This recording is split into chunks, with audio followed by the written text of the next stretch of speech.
All right, thank you all for joining us today. This is our third annual Trio Career and Professionals Day, and part of the reason why we put this particular event together for our students is so that students have an idea of how you go from being a student to the field of your choice, and what are some of the things that are going to be expected of you, not just at the four-year college, but beyond in the job and workforce. So we are very fortunate to have a very experienced and knowledgeable panel with us today, and I'm going to go through and do introductions. I'm going to start at this end closest to me. We have James Agbara Bryson, who is an award-winning educator, author, and national trainer. He is featured in Role Models, Profiles of Successful African-American Professionals in Peoria, Illinois. He was inducted into the African American Hall of Fame for Education in 2009 and won the Martin Luther King Dream Drum Major Award for Student Advocacy. He is also the founder of the New Millennium Institute for Life Skills and was the founder of Illinois Central College's Harvesting Dreams, which was an African American male program which receives a city proclamation from the mayor of Peoria. So thank you for joining us. Thank you. Next we have Mr. Virgil Marshall, the Associate Director of our Tri-County Urban League. Mr. Marshall is a graduate of Bradley University with a BA in mathematics. He later enrolled in the University of Illinois at Springfield, where he began graduate coursework in mathematics with an emphasis in statistics. Most people who have visited the Urban League know that's the genius you go to for math help. I'm sure he's gotten many people we know through math. Mr. Marshall has been with the agency for over 23 years. As Chief Program Officer for the League's Education Department, he is responsible for program development, evaluation, and administration of the League's diverse and numerous community service and education programs, such as the Adult Learning Center, Youth Career Opportunities, After-School Tutoring, the Literacy Program, Career Link, and TSTM, also known as Tomorrow's Scientists, Technicians, and Managers Program. He also serves as a math instructor and tutor in the department. He is currently pursuing a master's degree in social service administration and is expecting to complete it in May 2018. So thank you, Mr. Marshall. Next, we have Mr. LaMar Anderson. Mr. Anderson is the Family School Liaison and Resource Coordinator at Manual High School. Mr. Anderson is also a TRIO alumni. He is a native of Peoria, a graduate of Woodruff High School and Western Illinois University. Go Leathernecks. LaMar is the founder of the Legacy Program, a rites of passage and mentor program for African American males. He is also a member of Alpha Phi Alpha Fraternity Incorporated, and Mr. Anderson is a natural-born servant with a heart for young people and the community. Thank you, Mr. Anderson. Next, we have Ms. Lara Lindsay. Lara Lindsay is the retention coordinator at Illinois Central College. She demonstrates organizational leadership through exemplary behavior. Tara's abilities are summed up by that one sentence of being, being an exemplary leader. All right, there we go. Tara supports a diverse range of students with achieving their educational goals through providing guidance and support in enrollment, advisement, recruitment, and retention services. Tara received her BS in Business Management from University of Illinois Springfield and recently completed her MS in Organizational Leadership from Lincoln Christian University. Thank you, Ms. Lindsay. And at the end, we have Ms. Candice DePinto. Candice is a graduate of Illinois Central College, class of 2007, and a TRIO alumni as well. She graduated from St. Francis College of Nursing in 2010 with a Bachelor of Nursing, RN/BSN. She has been working as an RN for OSF St. Francis for the past 7 years. Candice is married and the mother of 4 children. That is our panel for today. So, your commentator, or the person who's going to facilitate the discussion today, is actually Ms. Shelley Hardiman. Shelley is our transfer and scholarship coordinator for TRIO Student Support Services, and I'm not sure if I introduced myself in the beginning, but I'm Arnitria Shaw. I am the director of TRIO Student Support Services. So I'm going to turn it over to Mrs. Hardiman. Okay. The format is going to be, we'll start at the very end with Candice. I'll ask you the question. If you feel like the question relates to you, you'll answer it. If not, you go to the next person. And then on one of the questions, if there's some extra information that you would like to discuss, you can. So, Candice, starting off, state your name, major, and the college or institution you graduated from.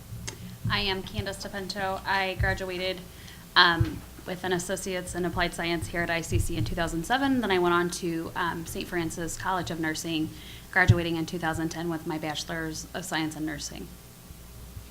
Okay, Tara. Well, my name is Lara Lindsay, and I majored here at Illinois Central College, which I am proud of, in business management. Then I went on to UIS to obtain my bachelor's degree in business as well. And then I recently obtained a master's in organizational leadership. LaMar. My name is LaMar Anderson. I attended Illinois Central College back in with a major in education. I then transferred to Western Illinois University, where I received my bachelor's in social work. Mr. Marshall. Hello, my name is Virgil Marshall, and I am a graduate of Bradley University by way of the United States Air Force Academy. Out of high school, I went to the United States Air Force Academy, attended there for 3.5 years, and then transferred back into Bradley and graduated with my bachelor's of science in mathematics. Hi, Agbara, Bryson. I had several majors. I went to Spoon River College. I was probably like you guys, didn't know what I wanted to do. Anything that didn't have math is what I wanted. I took classes like bowling, basketball, badminton, baseball, those kind of things. But eventually I did graduate. I played basketball in Spoon River College, and then I transferred to Eureka College. Y'all know what Eureka College is famous for? Who said that one? Oh, no, okay, y'all don't count. Just students. Ronald Reagan. Ronald Reagan. So now y'all know what Eureka College was about. Eureka College was, at the time I went to school, y'all don't know about segregation, but these guys do. It was a very intense environment, really not designed for education. If you was African American, a lot of challenges that you all don't face now. But finally got through with that. Probably took me about 7 years to get through college, just for you to know. And then I went back, somehow in it back, I worked at Keystone, and I said, I'll never work like this, too hard. So I said, I'll go to school the rest of my life, which I almost have. So I went back and went to Illinois State for my master's degree, and came here and worked. So a long, confusing trek for my educational obtainment. Okay.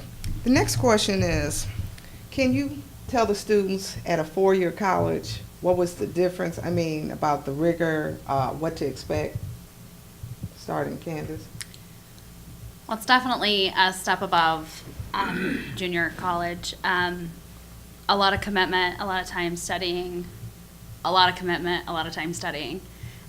You have to know for sure that you want to succeed, and you have to figure out what it's going to take to get you there. A good support system is great. Actually, as I was at ICC, I ended up having 2 children, and so I went into St. Francis with two small kids and a lot of responsibility at home, and yet my determination was greater than any obstacle that I faced, obviously because I was successful, but just a lot of making sure that you keep the prize ahead of you and just keeping determined and keeping on your goal. So, Tara. What was the question? The question is, at the four-year, coming from a community college, what do you feel like the challenges were? I would say the challenge was just finding the right resources, connecting to the right people, Because generally when we're new at a place, what we do, we go to our friends, we go to our peers when they have very limited amount of knowledge, not that they don't know everything or some things, but they have a very limited amount. They only tell you what they know. But if you would, like I was telling Ms. Arnitra this morning, my granddad used to say, a closed mouth don't get fed. In meaning, saying that if you don't ask, then in other words, you won't get what you're looking for. So I find out that if you just find those resources that will help you, because just consider, like a building has a foundation. Those resources is your foundation to help build you, while you're away at college. So I found out that if I find the right resources and stay connected to them until I graduate, I have better success. For me, I want to first and foremost say that Illinois Central College did an amazing job in preparing me to make that transition from a 2-year university to a 4-year university. Even if I wasn't sitting on this panel, I've said this countless times, even in the community. So I just want to make sure these guys understand that. And the reason that is because I wasn't, quote unquote, ready to go to college initially when I graduated out of high school. I actually started taking classes just to, quote unquote, get my mom off my back. That's kind of how it happened. So my mom had this statement that I need you to do something with your life, and it's either work and or go to school. So I said, okay, this is what I'll do. I'll take a few classes at ICC, get her off my back, and I should be good. Well, I had no idea how that process even was supposed to happen. So I went down to, I believe it's your Pearly campus downtown, and I ran into a lady there. Her name was Cassie at West Williams. She was actually over the TRIO programs at that particular time, Student Support Services. And they had an organization there called SWAT, Students with the Ability to Succeed. And by the time I realized it, she actually had me signed up in classes that I really liked, finding out things about myself that I had no clue about. And before I realized it, I was actually transferring to Western Illinois University, and ICC had done an amazing job in preparing me to make that transition. So I can honestly say that my first classes at Western Illinois University were a little bit easier for me because the rigor that they had me on here at ICC was amazing. They gave me a lot of leadership opportunities and things like that, so my transition was a lot smoother. Virgil, you have anything coming from the military? I was going to say, I did not go to a community college after high school. As I mentioned before in the introduction, I attended the United States Air Force Academy, which is a 4-year college, but a military academy similar to West Point and Annapolis. And one of the things that I guess the difference between that and Bradley was the Air Force Academy, even though it was a little bit smaller as far as student enrollment, the mindset was a lot larger, and so we didn't get a lot of the support by way of additional support or resources, I guess. They did tell us what to do, when to do, and how to do it, and so they basically dictated our schedule, whereas once I transferred to Bradley, I had more freedom to work, but being that Bradley is somewhat of a small college or university, from community college to a 4-year institution, I would encourage you to really do your research and find out which one is your niche. Whether you're comfortable in a large university where sometimes you will be treated as a number, or a small university where that is more intimate, and the people, including the staff, will work better with you to help you to successfully make it through. So just kind of get to know yourself and know what will fit for you, and that will help you in your transition as you prepare to go on to the next level. Agbara, you have any comments? Yeah, just real quick, coming from public housing, I was a first-generation low-income student, not having a major, not having any real role models that attended college. If it weren't for basketball, I would not have completed school. That was my main motivation, just staying eligible. I was socially, academically, and emotionally unprepared for college. So I just got through it luckily. But I tell you, I had fun, parties, basketball, staying up late, so much fun. I don't know how I got through school, to be honest with you. But I got through school. But I will tell you this, though, is that I wish I would have had a career plan I wish I would have known what I wanted to do. I wish I would have had an academic plan so that I know the classes and things that I needed to take and be prepared for it. You guys are in the TRIO program. You guys have an opportunity to make yourself a career plan and an academic plan. Without either one of those, it's a struggle. As you may or may not know, students that don't have a major have a tendency to have a higher dropout rate. So make sure that whatever you're entertaining, I heard Virgil say it, do your career research, do your academic research, and know something about the college that you're going through. I hear students say all the time, I want to go someplace that ain't in Peoria. Where you going? I don't know, someplace. Well, you need to find out, name that someplace. Because like Virgil said, you get to a big college, you ain't nothing but number 7.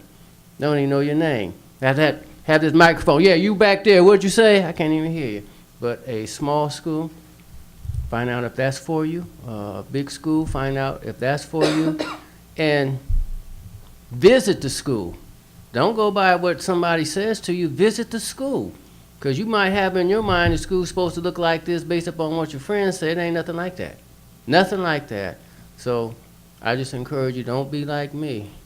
Have an academic plan, have a career plan, do your research, take advantage of the resources that you have. You have a program designed specifically for you.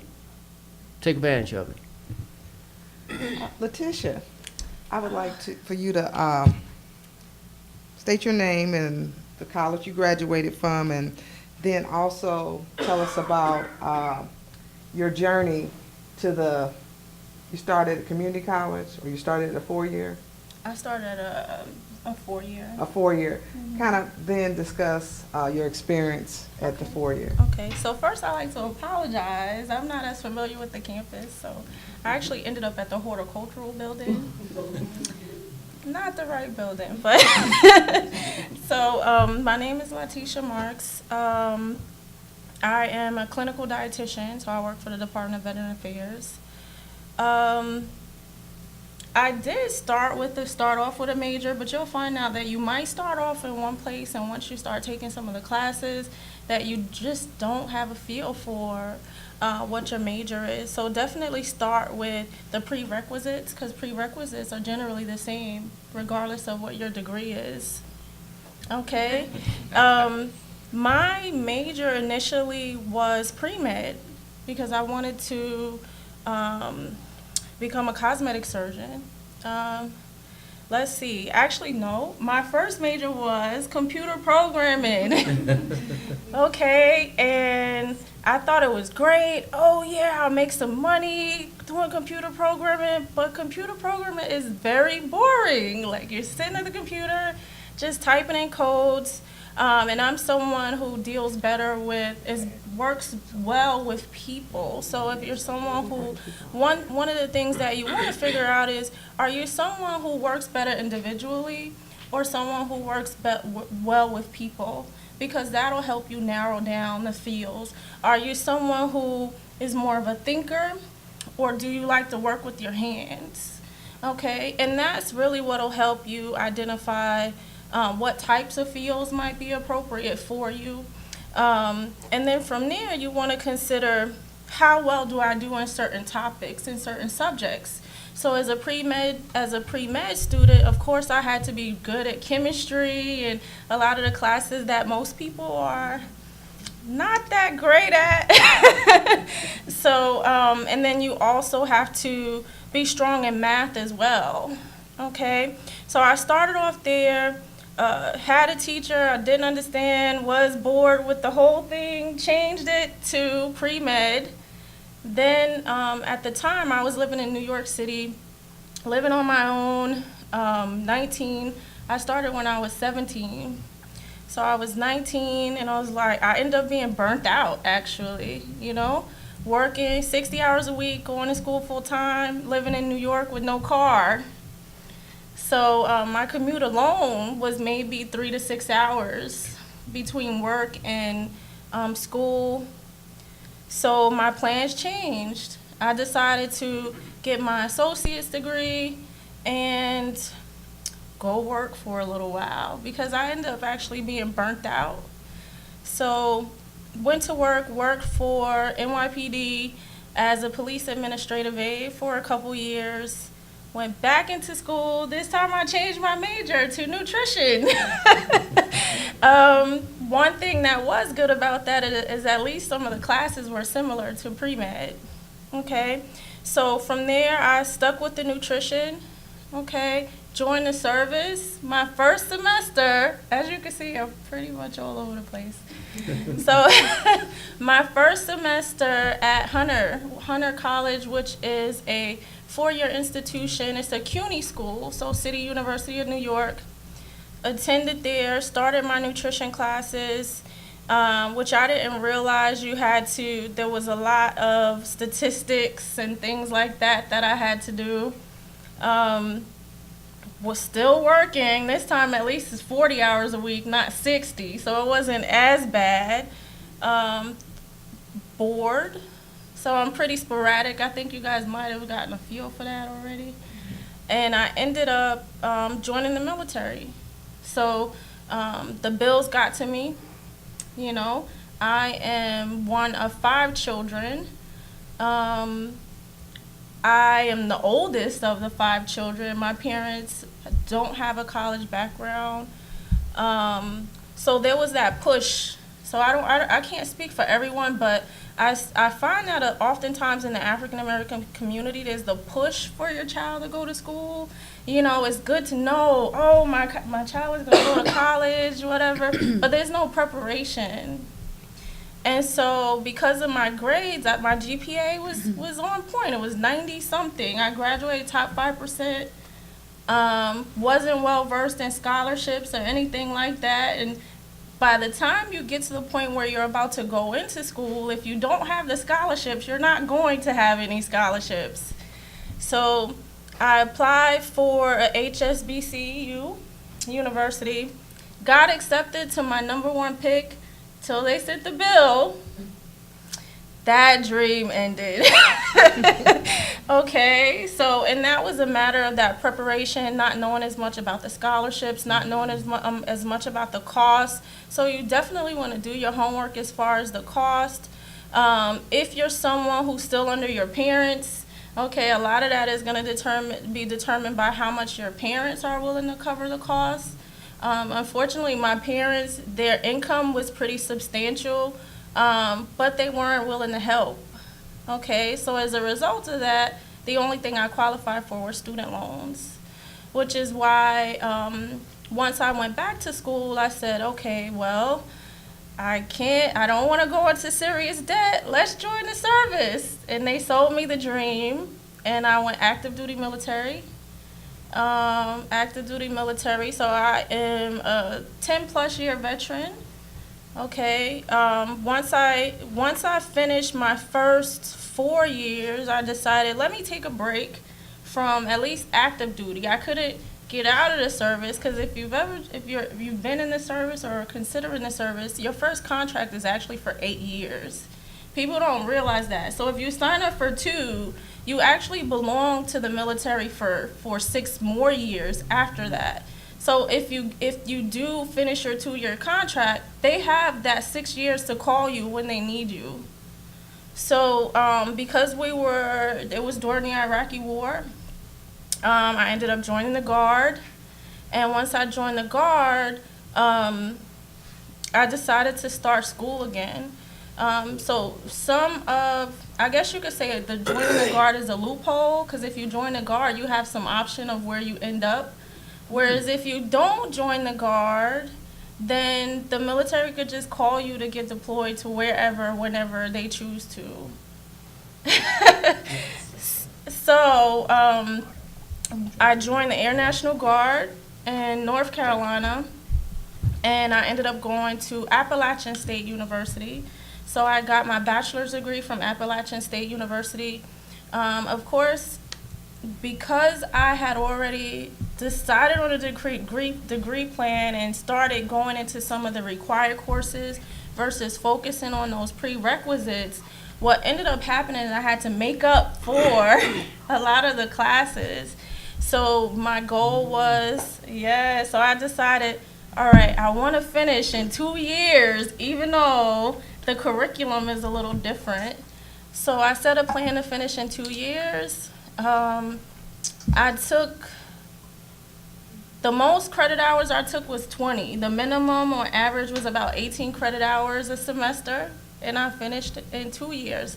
And what did they say? God, by the grace of God, I missed, what is it? Is it summa cum laude, magna cum laude, right? I missed the upper one, and I made it to magna cum laude. So I graduated magna cum laude from Appalachian State University. As a dietitian, you have to do an internship. So I did a 9-month internship in Georgia, Marietta, Georgia, which is right outside of Atlanta. Okay. After my internship, went back to New York, did some personal training. So I personal trained for a few years in New York. Also did some nutrition counseling while I was in New York because I had sat for my exam to become licensed as a dietitian. Once I got hired through the Department of Veteran Affairs, I decided, well, let me go for my master's degree. Okay, one thing about registered dietitians is that bachelor's degree and the internship are the requirement, which the internship is competitive as well. They're a requirement for you to sit for the exam to become licensed, but a lot of dietitians have master's degrees. So definitely know what your competition is. Okay, if you decide to go for a bachelor's, that's good as a start, but look and find out what your competition has, because if you don't have what they have, just having the minimum might not be enough for you to become employed. Okay, so I ended up starting my master's degree, and I have my master's degree in nutrition and wellness from Benedictine University, which is online. So for those of you who do work, consider online, taking classes online. If you decide to become an online student, know that you must be really good at managing your time, and know that it is definitely not a free ride. I found traditional schooling a lot easier than online, because online will give you the impression that they believe your life revolves around the assignments. Okay, so definitely keep that in mind. But it does work a lot more. It's easier to work with online if you're someone who chooses to work or needs to work. Okay, or needs to work. But I think that's pretty good about my process. I hope it wasn't too long. Okay, it's really good. A lot of good information. Right? A lot of good information. So now, Candice, I want to start with what you do at OSF. Well, when I first graduated, I ended up working in the postpartum unit with the mommies and the babies, and it was a dream job. But I was on third shift, so I got very tired very quickly. So I ended up leaving and going to the office setting, and I've been in the office setting for quite a few years now. Last year, OSF decided to take all of their phone triage nurses that work like in the office and put them in a centralized location. So that is currently what I'm doing.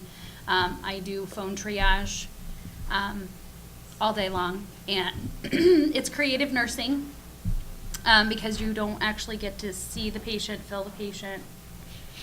You have to rely on a lot of what they're telling you and your other senses. So I answer phone calls and I triage sick kids all the time, tell moms and dads, you know, what level of care their kiddos need, and kind of direct them in which direction they need to go.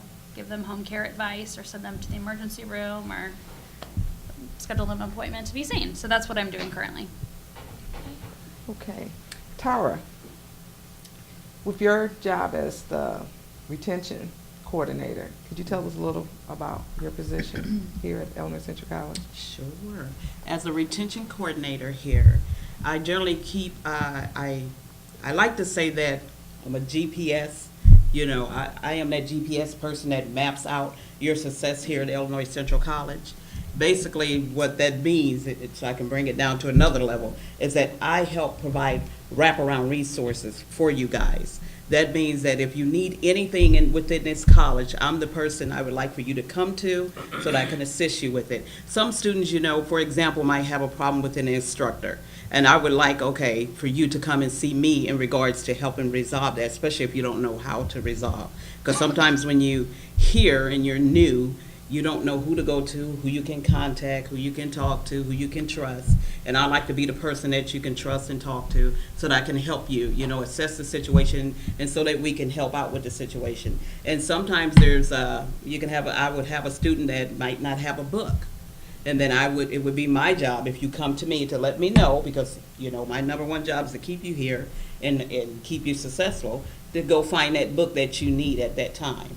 And then there were sometimes when we did give out bus passes, student cars would break down, they would let me know that they needed buses. So basically, I'm really the person that you just come to as a mediator between you and the college. And any obstacle, any hindrance that comes your way that keeps you from staying here and being retained here until you graduate, I'm the person you come to. Okay, LaMar. Wow, what do I do? I'm currently the Family School Liaison / Resource Coordinator for Manual Academy. What I actually do is I work directly under the principals, and you may not know, but we have a variety of different schools in Peoria that are considered community learning centers. So in regards to what I do whatever is necessary for the principals so that they can do what they need to do. And what that means is I bring I bring those resources within our community to the school, as well as connect our students, families, and faculty and staff to the resources that they need to be successful.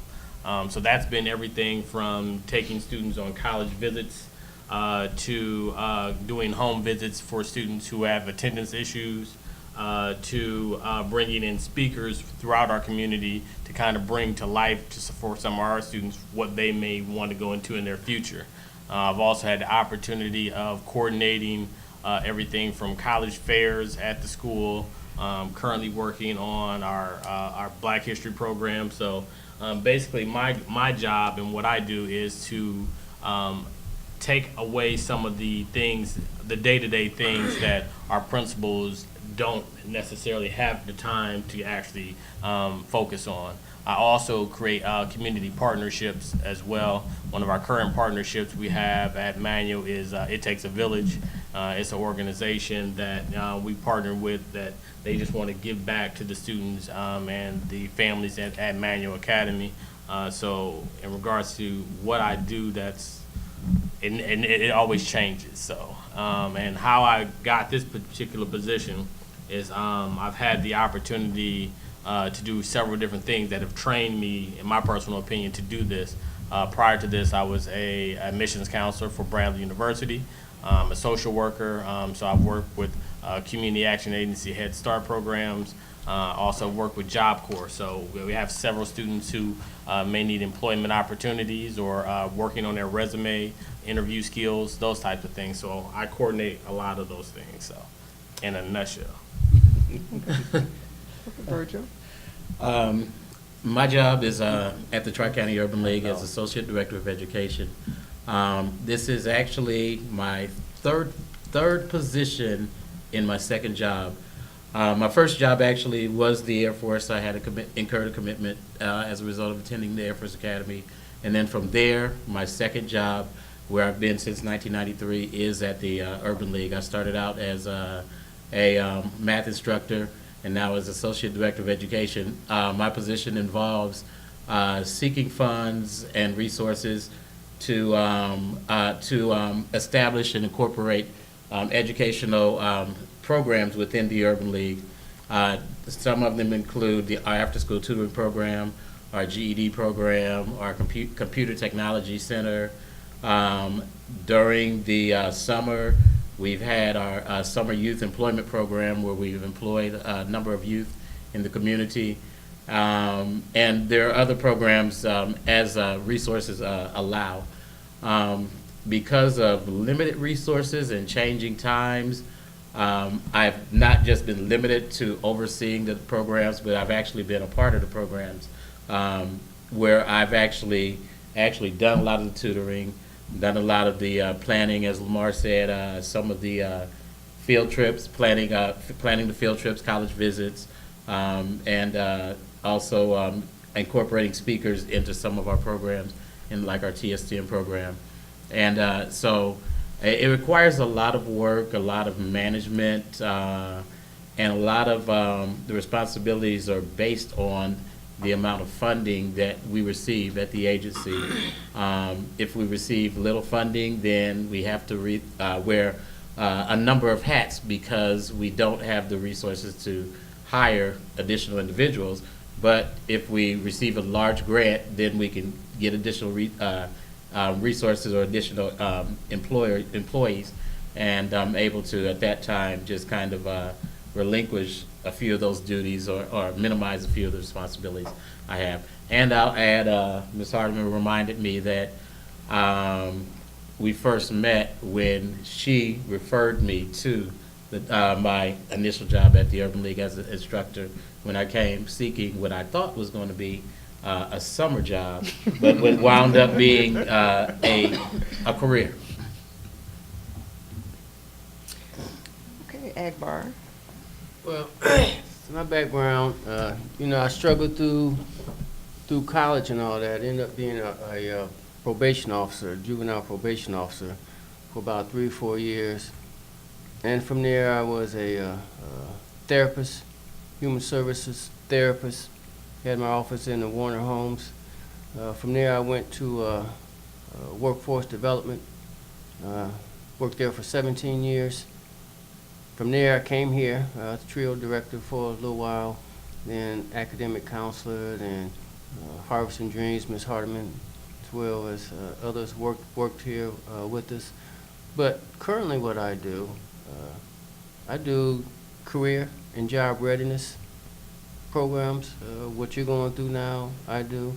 I work with the schools, Parent Life Skills Academy, job readiness boot camps. I work with individuals, reentry program. I work with homeless folks, parents, teachers, professors, employers. I have a network of about 30 employers. I do job fairs, healthy lifestyle expos. Basically what I do is maximize people's potential. Where you want to go, I'll help you get there, but you got to do the work. Okay. I would like to start, Candice. What advice would you give to students? Oh goodness, there's been a lot of good advice so far today. I think I've heard kind of a theme though, doing your research, being prepared, know exactly what it is that you're going into. Like with nursing or any health career that you could go into, there are so many avenues that you could go into. Like I could be at the bedside working, I could work in a clinic, I could work in a doctor's office, I could work at the health department. But do your research before you decide to go into whatever area you're looking at, to know that you have a passion for that position, that there's options down the road.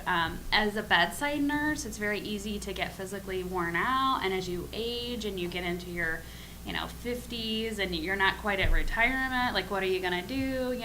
Is that something that you really want to do in your life? So I would say that is really good advice. And also something that I heard that I know helped me was knowing your resources. Like here at ICC, I literally lived in the math lab because math was one of my hardest subjects. I cannot tell you how many hours I logged in the math lab because that's what it took for me to get to where I needed to get. Also, something that I encourage my friends to do is talk to your instructors, make sure that first day, develop a relationship. First day of class, develop a relationship. Anytime you have trouble, go talk to them. Even at,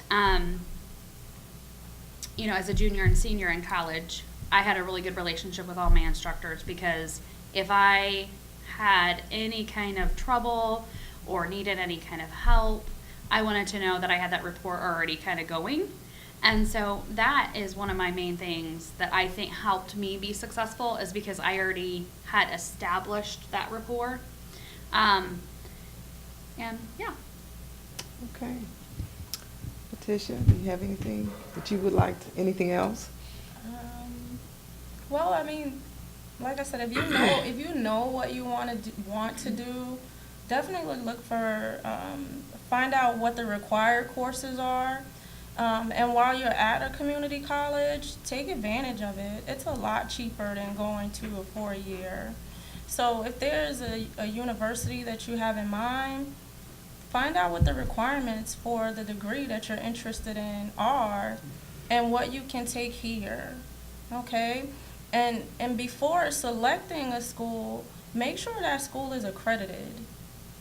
Because if you don't look into accreditation, you are going to be in trouble, okay? So without the appropriate accreditation, your classes are not going to be recognized. It won't matter what you took, okay? And another thing is, some degree plans or some career fields, the schools have to be recognized. So like for a registered dietitian, the school has to be recognized through the Commission of Dietetic Registration. So know what organizations are affiliated with the career field that you want to go into. Once you identify them, go to their sites, call them, and find out what schools they recognize. Because if they don't recognize the schools, you can complete all the requirements and get to the point where you can't even sit for your licensing exam if that's something that's required. Okay, and you don't want to spend all that money to find out you can't even sit for the licensing exam. And don't overlook licensing, because some states require that before they hire you. Okay, that's it. Tara, do you have any comments? Well, what advice I would give them? Mm-hmm. My number one advice would be to persevere. Because in life, you're going to have those hindrances, you're going to have those obstacles, you're going to have problems that arise, situations, you're going to have loved ones that are passed, you're going to have people that are coming in your life that might wreak havoc for you. You know, you're going to have all those things that come. But my number one thing would be to you is to persevere, because you're going after something that's going to help you for the rest of your life. And then once you get that, you can obtain another goal. But my thing is, if you persevere, regardless of the hindrances, regardless of the obstacles, I like to tell students all the time, you're delayed but not denied. So that means you can obtain it, but you might not be able to get it at that time. But trust me, the time will come when you will obtain it, and you will be very excited that you did it. So perseverance. Thank you. My advice would be find what's the best fit for you. And you'll know exactly what that is. If anyone's ever went to go purchase a car, new pair of clothes, whatever it may be, you know what the best fit is, because when you get it, you get that nice warm and fuzzy feeling in you, like, this is it, this is mine. And that's going to happen when you're looking at based on majors and or college or universities that you want to attend. When you get to that school that you're supposed to be at, it's going to be the best fit for you. No one will be able to tell you anything otherwise. The other thing is, in order for me to actually do my job is, as a resource coordinator, I have to surround myself around good people. So know who you're around. Know who your surroundings are. The only way I'm actually up here being able to sit here and talk to you people is because I surrounded myself around people who believe more in me sometimes than I believed in myself. So you got to make sure you guys are surrounding yourselves around those people. And the only way I'm even able to do my job is because I have some friends, unfortunately, who have classified me as like the unofficial mayor of Peoria, because I know a lot of people. But the reason I know a lot of those people is because I had to become a people person. You know, I'm more or less like a people person. And in order for me to actually do my job, I have to be able to reach out to some of these people to pull those resources that I need to help our community. So kind of surround yourself around those people, and that's one of the things that has always helped me. What he said. Actually, what I did write down is a lot similar to what LaMar did say. My first thing is to thine own self be true. That saying, to thine own self be true. Be true to yourself. I'm sure a lot of, if not you, a lot of your friends maybe here in college because their parents or somebody else told them they are going to college, when they might be better fit for a trade school or some other type of educational experience to get them into a career. But be true to yourself. Know your strengths and weaknesses. Understand yourself. Whether it's in selecting a class, in choosing your friends, and choosing your career, or whatever, maybe choosing your college that you're going. So be true to yourself, because if you do things for other people just because they say that they want you to do it, and they try to influence you to do it, you're not going to be happy, you're not going to enjoy it, and you're not going to have a successful career or even college experience. The second thing I did have right here, healthy relationships. And I was leaning more towards the area or aspect of do not burn bridges. Make sure that you have a good relationship, but make sure you secure good relationships with others. And so when you're working with others, don't leave on bad terms or fall out for whatever reason and burn bridges, because that same person that you might have it out for or might have it out for you may be the one who needs you in the future, or you may need in the future. And so by establishing those healthy relationships, you will be able to go to that professor to write you a letter of recommendation. You'll be able to go to that other student who will speak up and speak out for you in the event that you need that individual. So make sure you establish and maintain healthy relationship and don't burn bridges. Okay. I'm going to give you a few principles of success. People perish without knowledge.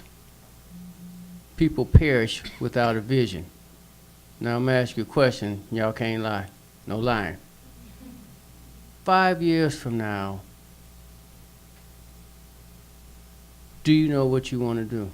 Don't lie. You lying. You don't know what you want to do. But I'm going to challenge you. 5 years from now, I want you to visualize what you want to do. The other thing I want you to visualize and think about is how you're going to do it. How are you going to do it?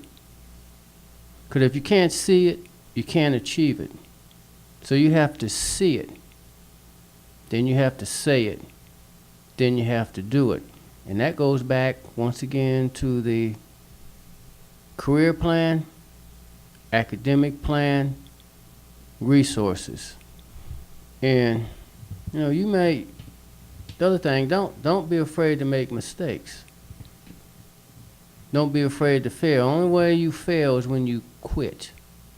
Your mistakes and your failures become your best teachers if you have the persistence to overcome.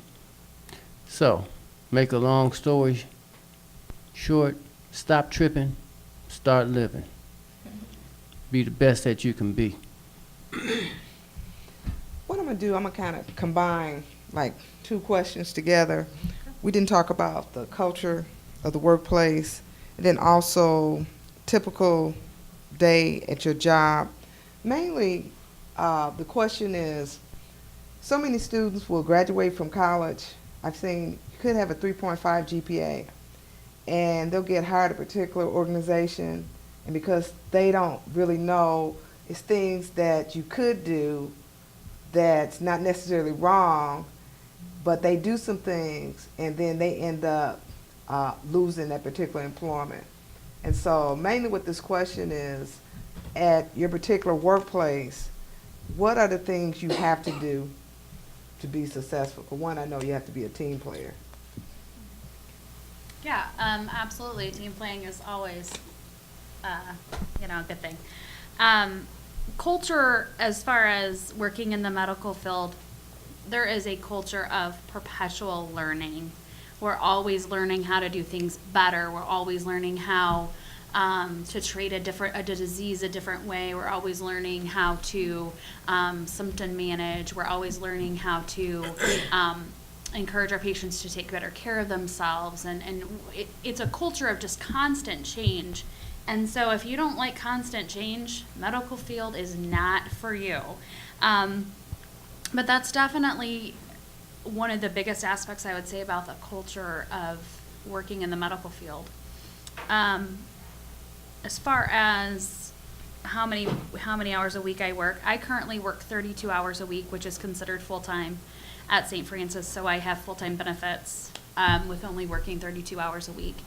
And I split that up in 3 days, so I do two 11-hour shifts and one 10-hour shift. And it's a set shift Monday, Thursday, Friday, and it works really well with my kids' school schedule, and I have 2 days off a week, and that's why I'm able to be here. I have 2 days off a week where I can get, doctor's appointments done and projects for the kids for school done and other things that I enjoy doing, I get to do during the week. So that's nice too. The good thing about nursing is that there are all kinds of different areas. I think I said that earlier. There's all kinds of areas that you can work in, all kinds of different shifts that you can work in. If you're a Monday through Friday person, go to an office, you can work Monday through Friday. If you don't care to work weekends, you don't care to work nights, the hospital's probably for you. So there's lots of different options there. As far as traveling, no, I don't really travel for my job. In fact, where I'm currently working, there is the option to work and do what I do from home in my pajamas. Who wouldn't want to do that, right? So that's a really good perk of what I do right now. I choose not to do that because I have a 2-year-old and I have to drive to daycare. So if I'm driving to daycare, I might as well go to work and actually socialize with other human beings. So, but I think that answers that question. Okay, Latisha? So just like it was mentioned, so it is ever changing. Of course, the information that I learned during my undergraduate degree is it's changed. A lot of it has changed. So you do have to keep your face in a book. It's not even a book, in a journal. So you read a lot of medical journals when you're in the clinical field. As far as my day-to-day, so I'm full-time, 40-plus hours. I work from 8 to 4:30, Monday through Friday. If you work in a clinic, generally you're going to be working Monday through Friday. If you work in a hospital, your hours might be a little different. You might be working on weekends. You might have a Monday through Friday and be on call on weekends. So definitely be aware of that if you're someone who's interested in going in the medical field. That there's going to be a lot of variation in what your hours may be. If you are a nurse, or even if you decide to become like a physician, your hours, even in a clinic, you might work on the weekend because they're working on extending hours in clinics now. As a dietitian, we do a lot of, our focus is educating patients on, and their families actually, on how their diet has an influence on their health. So that's not just telling them about their diet, but that's also educating them on their disease states. So a lot of the patients I work with have diabetes. So I do a lot of diabetes education. It has to do with having a thorough knowledge of lab results. So you might have to just pull out the lab results and tell them what everything that's out of the ideal range means in conjunction with that diet. You have to have an understanding of drug-nutrient interactions. So if the person is on a medication and as a result of being on that medication, they have to avoid certain types of nutrients, you have to educate them on the sources of those nutrients. You also have to be able to educate people on how they need to change their diet as a result of, so this is actually similar to what I was saying. So how they need to change their diet to improve the effectiveness of their medications as well. So it's not just teaching people to eat fruits and vegetables. And then another thing that people aren't aware of is in the medical field in general, you have to do a lot of behavioral counseling. So it's not always just about educating people about their condition. It's about educating them in a way that will encourage them to make healthy changes, which is a challenge. It is a challenge. And it can be an ongoing process. So I do a lot of one-on-one appointments in the clinic. A lot of educating people has to do with knowing having an understanding of where they are. So just sitting there listening to them. What are their interests? Okay, what are they ready to change regardless of what they know? What do they need to know? What should they know? How can the family be involved in this process? So I speak to the family a lot, invite the family to the appointments a lot. You do a lot of administrative work, so it's not just seeing the people at the VA. We schedule the appointments too. So I schedule the appointments. I have to do a lot of administrative work. But yeah, if the medical field is something that you want to get into, be comfortable with speaking to people about behavioral changes. There's a lot of psychology involved in it, aside from the chemistry and the math and understanding the diseases and understanding the medications and yeah. Okay, but that goes back to doing your homework and having an understanding of the field that you're interested in going into. Okay, I don't just do one-on-ones, I do groups. Okay, I'm actually scheduled now to go speak at the guard base. So they're not veterans, but they're still like active duty-ish, I guess you can say. So speak at the guard base. A lot of veterans are homeless. So I'm also set up to speak at the Goodwill Commons, where we have some veterans who go there who have substance abuse issues. So you might be asked to go to places and present to people. I do cooking demonstrations. I see patients from other clinics, given that the dietitians there are short-staffed. I also do CVT appointments, so we do the Skype and the telephone and the everything. Okay, which also goes back to a lot of admin and knowing how to manage your schedule. Okay. Okay. Tara, you have anything you want to add? Well, the only thing I would like to just chime in on when they talked about change. Change is very important because change is consistent, because life is about changes. So the only thing I would like to just say there is just make sure that when a change does come, you don't resist it. You just learn how to go with the flow. Because a lot of times we look at change as something bad, but a lot of times change is good, because in life you're going to have to change anyhow. And then you wanted us to talk about our day-to-day duties, am I correct? And with my duties as a retention coordinator, it varies each and every day, because each, just like you can look at all of us and we can look at you guys, everyone's different. So it just depends on what comes through the door, what I'll have to deal with. Because sometimes I do have to counsel students. Sometimes I do have to mentor them. Sometimes I do have to call other people for them just to intervene. So it just depends on what it is. But my day-to-day duty is contacting you guys, making sure that everything is going okay with you. First, the root of the problem at home, and making sure everything is okay here, because they both tie in together. So if I can get you to open up and talk about what's really going on, the root of the matter, then we can deal with why we're here at ICC, so you can continue on in your success with your education. Okay, LaMar. Well, I'm currently at a high school, so you know that's like Disneyland, right? You guys kind of remember high school. But no, the culture, what I like about being in a high school is that it's ever changing. And so, you know, you have some students who are dealing with a variety of different things that they view as crises, and what I've learned is that you have to kind of meet students where they are in regards to what they're dealing with, help them get through whatever they may need. So my day-to-day, unfortunately, is very different every day, probably every hour.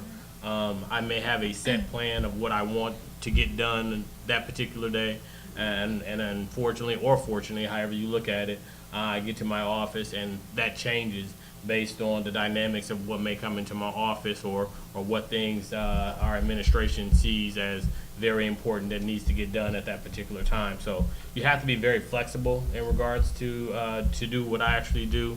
So that's one of the main things that I would suggest for any students who want to go into a social work field. You have to definitely be very flexible.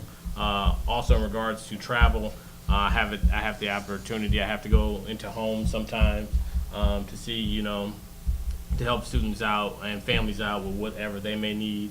This is one of the we're currently doing the thing within the district where we're dealing with social and emotional learning. So that's one of the really big pushes for the district right now. So I'm doing everything from small groups to individual appointments with students so I can basically meet their individual needs. Virgil, you have any comment? As far as the culture of my organization, I will say that where I work is a rather unique organization in that it's a little bit more relaxed as far as being there from 9 to 5. Sometimes I'm there late at night, depending on what I have to do. Sometimes I might work a 40-hour week. Sometimes I might work a 60-hour week. Get paid the same, unfortunately, no overtime, but I still do these. It all depends on who I encounter. Like LaMar said, sometimes I have to be flexible. Sometimes I might be working on something or doing some research for a certain thing, and then an individual comes in and needs tutoring, and I try to fit their schedule and work with them until they're finished with their task. I enjoy the flexibility and kind of weigh it against the pay, because the pay is not the greatest. So if you're motivated by money, social work is not the field to get into. But you get to meet a lot of new people and get to encounter individuals who will never forget you. You might forget their name, but they will never, ever forget you when you make that impact on them. And then also, I guess at my place of work, which is not the same at any place of work, there's a lot of flexibility in that if there is a family emergency or something that we have to take care of, an appointment or whatever it may be, as long as we get our work done, then we're able to do that. We can schedule a doctor's appointment during that day. We can attend a funeral, homegoing service, a wedding, whatever it may be. We can attend those things as long as when we come back, we might work a little bit later, but we get the work done, and that level of relaxation allows us the flexibility to do those things. And my work's a little different. I'm self-employed, so I design my own schedule. But I love flexibility. Probably the two biggest things that I deal with for what I do, first of all, I teach. That's my main component of what I do. But also collaboration and partnerships are crucial for what I do. Understanding diversity, work with all kinds of people, all ages, all ethnicities, all cultures, work with a lot of businesses, education, organizations, do training in the prison, so adaptability is key. But also, seek and you shall find. What you don't know, ask. Don't be afraid to ask questions about whatever it is. The only dumb question is one that's not asked and you walk away without knowing. That's a dumb question. It's really not a question at all. Also, whatever you do, have passion for it. Because when you have passion for what you do and able to make some money with it, it's like having fun. You're having fun all day. If you like to draw, get paid for drawing. You like to box, you get paid for boxing. You like to play sports, get paid for sports. If you like looking out the window, you get paid for looking out the window, whatever it is. But passion is very important. So I just say to you once again, career planning. 5 years from now, start visualizing what you want. Start visualizing how you're going to get there and develop your plan. Work your plan. This is the last question. What is the most rewarding aspect of your job? If you felt like you've touched on that, you don't have to answer. I feel like I make a difference in what I do as a nurse. I feel like even like right now I'm working at the call center and I'm not physically touching patients all day long and collecting their germs. But I still feel like I do make a difference because, a lot of times a new parent will call and they'll be scared to death that their kid, has like a 98.9 temperature and it's just the worst thing that ever, or their 2-month-old has a cough, and for them it is shaking their world, and I can just be kind of like the peace in their storm and be like, it's gonna be okay. And a lot of times they're very thankful, they're very appreciative, they appreciate that you are their calm. I would say just affecting their day-to-day life, affecting them in crisis. I've held a brand new baby and I've held the hand of somebody who's dying. So as a nurse, you are there when other people don't get to see that part of people's lives. And I just feel like that's probably the most rewarding thing, is just being in such an intimate part of people's lives. Do you have any comments, Latisha? Well, my most rewarding thing is, one, encouraging people to value their lives. And that's something that happens when you do a lot of the behavioral change counseling, is that you do give people like a new desire to live, you know, and give them help them to develop self-importance. Another thing is helping develop communication within the home. When you do involve family and encourage that communication, invite the family to the appointments and discuss that with them, that does improve communication in the home. So that's another thing that does help me, even if you don't see the numbers doing what you exactly want them to do, because that can still improve quality of life. And then outside of that, educating people on how to make informed decisions. So as long as the person has an understanding of how what they're doing might be influencing their health, then that is rewarding to me, because at least I know that they're making decisions based on what they know. And so they do have the tools to potentially improve their health, or at least be able to manage the current conditions that they have. So. Well, for me, the most rewarding aspect of my job is just getting to know the students personally, on a personal basis. So, but just getting to know them and having them open up so I can help them even more. That's the most rewarding part for me. The most rewarding part for me is having the opportunity to serve. That's kind of what I was actually put here to do, to serve others, and then to actually see someone that I've been working with unlock their own potential. Like that moment when you see that they get it, you see some potential in them, and then all of a sudden you see that it has actually happened for them, and they see it themselves, and now they're reaching for their goals or whatever they set for themselves. So that moment, I live for that. And my most rewarding aspect of my job is knowing that I make a difference in the lives of others. And when I'm helping the individual, that light bulb comes on, they move forward and progress well in life.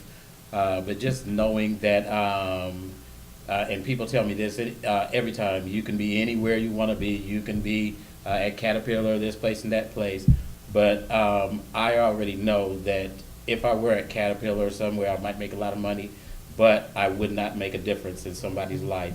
And so just knowing that I make a difference in other people's lives. Most rewarding thing for me is, first of all, knowing my purpose in life, being able to serve my purpose, along with maximizing personal, academic, career, and spiritual potential. So all of those things are very rewarding to me. Finally, we've come to the end of the presentation. I would like to thank all of the panelists for taking time out of your busy schedules. Everyone, let's give them a hand clap.